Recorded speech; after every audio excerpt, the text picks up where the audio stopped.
لڑکی اپنے پردے کا خود خیال رکھے، چنانچہ کوشش کرے کہ کوئی بھی غیر محرم اس کو دیکھ نہ سکے۔ اس کی مثال ایسے ہے کہ فرض کرو آپ کو کسی نے $10,000 دیے، تو ایسا نہیں ہو سکتا کہ آپ اس ہاتھ کے پکڑ کے اور لوگوں کو دکھاتی ہوئی چلیں۔ آپ کو پتہ ہے کہ اگر چور لٹیرے دیکھیں گے تو میرے ہاتھ سے چھین کے بھاگ جائیں گے، بلکہ لوگ تو مال چھیننے کے لیے جان سے بھی مار دیتے ہیں۔ تو اگر مال پیسہ اتنا ہے کہ لوگوں کو چھپاتے ہیں، اس کو پرس کے اندر جو اندر کی جیب ہوتی ہے عورتیں اس میں ڈالتی ہیں کہ کسی کی نظر ہی نہ جائے کہ اس کے پاس کتنے پیسے ہیں۔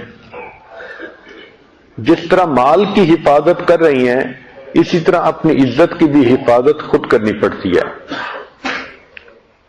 ایک صاحب تھے، وہ پردے کے بڑے مخالف تھے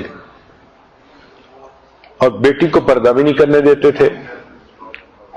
چنانچہ ایک دن ان کے دوست نے ان کو کہا کہ دیکھیں، آپ روزانہ دکان سے 1-2 کلو کا گوشت لے آتے ہیں گھر میں، اور آپ اس کو شاپر میں ڈال کے اور ہاتھ میں پکڑ کے لے کے آتے ہیں۔ اس نے کہا آج آپ ایسا کریں کہ اس کو ایک ٹرے میں ڈالیں اور سر پہ رکھ کے لے کے آئیں۔ چنانچہ جب اس نے گوشت کو سر پہ رکھا ٹرے میں ڈال کے، تو دکان سے نکلنے کی دیر تھی، کوے آ گئے اور انہوں نے ان بوٹیوں کو اٹھا کے لے جانا شروع کر دیا۔ اب ایک کوا ادھر سے جھپٹ رہا ہے، دوسرا کوا ادھر سے جھپٹ رہا ہے، کچھ کووں سے بوٹیاں نیچے گر گئیں تو پیچھے سے کتا بھی آ گیا، اس کتے نے بھی ان بوٹیوں کو نوچنا شروع کر دیا۔ اب وہ جو گھر پہنچے تو ان کی پلیٹ میں ایک بوٹی بھی باقی نہیں تھی۔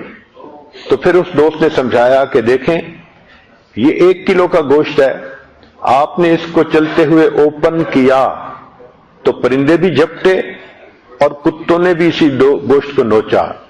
تو اگر آپ کی بیٹی جو ماشاءاللہ 60 کلو کی ہے، 50 کلو کی ہے، وہ اگر بے پردہ ہو کر پھرے گی تو پھر عزت کے لٹیرے جو کوے ہیں وہ اس پر بھی جھپٹیں گے، اور جو عزت کے لٹیرے کتے ہیں وہ اس کے پیچھے بھاگیں گے اور اس کو نقصان پہنچائیں گے۔ تب اس کو بات سمجھ آئی اور اس نے اپنی بیٹی کو پردہ کرنے کی اجازت دے دی۔